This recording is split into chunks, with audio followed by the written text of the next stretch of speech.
Hi friends, இன்றைக்கி நம்ம channel என்ன பார்க்க போகிறோம்னா ஒரு ஈஸியான நம்ம தமிழ் புக்கில் இது வரைக்கும் எல்லா லெசன்ஸ் பார்ப்போம். இன்றைக்கி அதோட ஒரு ஈஸியாக பார்க்க போகிறோம். என்னென்னா இலக்கணம். வாங்க பார்க்கலாம். Page number 31. ஆல்ரெடி நம்ம வந்துட்டு போன வீடியோவில் பேஜ் நம்பர் 30 வரைக்குமே கம்ப்ளீட் பண்ணிட்டோம்.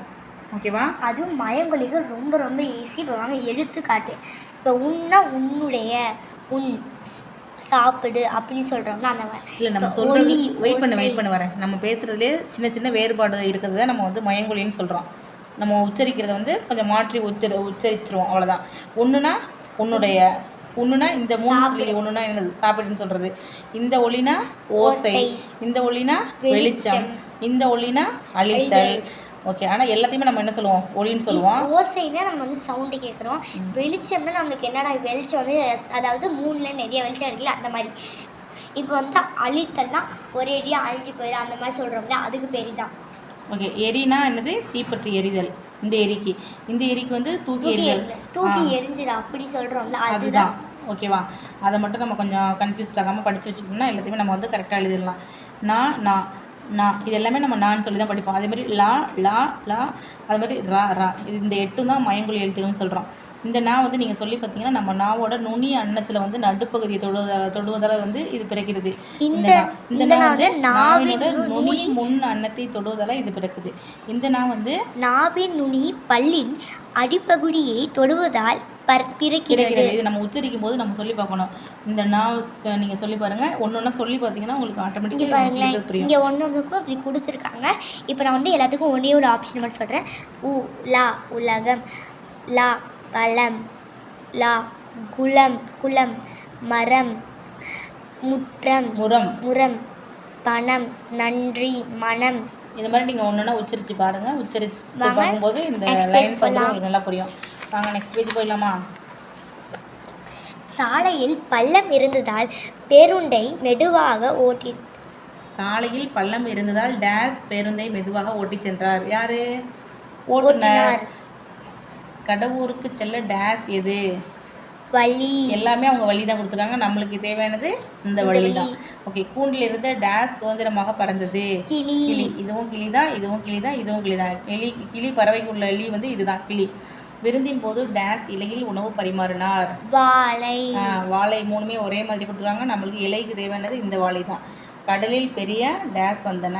அலைகள். எல்லாமே அலைகள் கொடுத்துருக்காங்க. நம்மளுக்கு கரெக்டான அலைகளுக்கு ஸ்பெல்லிங் இதுதான். நீங்கள் நோட் பண்ணிக்கோங்க. கரெக்டானது செக் பண்ணிவிட்டு டிக் பண்ணிக்கோங்க. குழந்தைங்களுக்கு தெளிவாக சொல்லிக் கொடுங்க. ஆற்றின் ஓரம் கரை. இது வந்துட்டு உரிய ஒழிப்புடன் படித்து கட்டுங்கன்னு சொல்லியிருக்காங்க. படித்து காமிக்கிறியாடா? நிலா, நீ வரைந்த படம் அழகாக உள்ளது. வெண்பஞ்சு போன்ற மேகங்கள் வளைந்து நெளிந்து மலைத்தொடர்கள், பசுமையான மரம், செடி கொடிகள், துளிர் திரியும் புல்லில் மான்கள் சிறகடிக்கும் வண்ண பறவைகள். அப்பப்பா எவ்வளவு நுணுக்கம். இது மாதிரி அழகாக படித்து பாருங்கள். அதுக்கப்புறம் உள்ள ஒன் வேர்ட்ஸ் படிச்சிடலாமா? ஆற்றின் ஓரம் கரை. எந்த கரைன்னு நீங்கள் தான் பார்த்து போகணும். ஆடையில் இருப்பது கரை. கன்ஃபியூஸ்ட் ஆகாதீங்க. ப்ராக்டிஸ் பண்ணால் ஆட்டோமேட்டிக்காக வந்துடும். பறந்து இருப்பது பறவை. பறந்து செல்வது பறவை. மரத்தை அறுப்பது அறம். மனிதர் செய்வது அறம். சுவரில் அடிப்பது ஆணி. மாதத்தில் ஒன்று ஆணி மாதம். ஓகேங்களா? இதெல்லாம் கரெக்டாக ப்ராக்டிஸ் பண்ணி எழுதிருங்க. நெக்ஸ்ட் பேஜ் பார்க்கலாம் வாங்க. Page number 33. பாடப்பகுதியை உரிய ஒழிப்புடன் படித்து காட்டுங்க. இதில் வந்து அழகாக வந்து படிச்சிருங்க. நம்ம லெசனில் உள்ளது தான் வந்துருக்குது. நெக்ஸ்ட் படித்த பகுதியிலிருந்து கீழ்காணும் எழுத்து வரிசை இடம்பெறும் சொற்களை இது வந்து என்ன லெசன்னு கமெண்ட்ல வந்து கமெண்ட் பண்ணுங்க. இதில் வந்து இப்போ இந்த ரா வர்ற லெட்டர்ஸ் இங்கே வந்துச்சுன்னா நீங்கள் எடுத்து அப்படியே எழுதலாம்.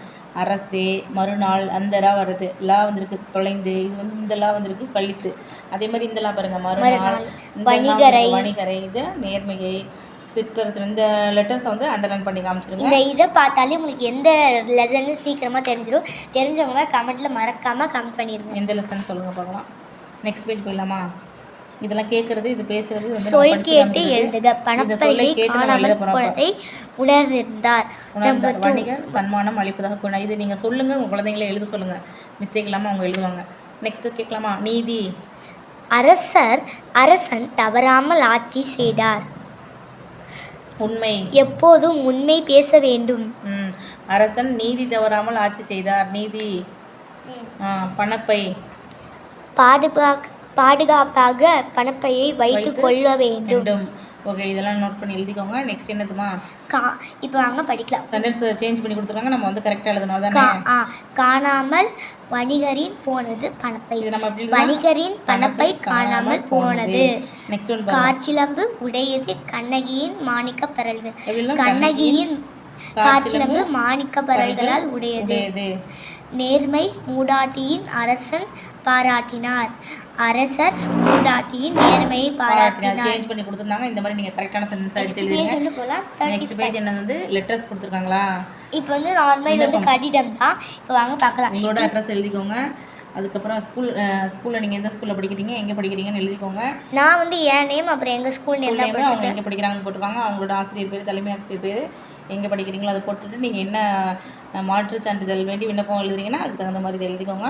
அப்புறம் எந்த இடம்னு போட்டுக்கோங்க, அப்புறம் சைன் போட்டுக்கோங்க. அவ்வளோதான், முடிஞ்சிருச்சா? பிடிச்சிருந்தா லைக் பண்ணுங்கள். இது உண்டா? இந்த பேஜ் உண்டா? ஓகேடா. நெக்ஸ்ட் பேஜ் என்ன? செந்தமிழ் கபடி விளையாட்டு மன்றம். அண்ணா விளையாட்டு திடல் சென்னை. கட்டணமில்லா கபடி விளையாட்டு பயிற்சி. ஓகே. மாணவியர் காலை 7 மணி முதல் 9 மணி வரை. மாணவர் காலை 6 மணி முதல் 8 மணி வரை. நீங்கள் மேலே படித்தது இது என்னன்னு கேட்குறாங்க. விளம்பரம். பயிற்சி அளிக்கப்படும் விளையாட்டு கபடி.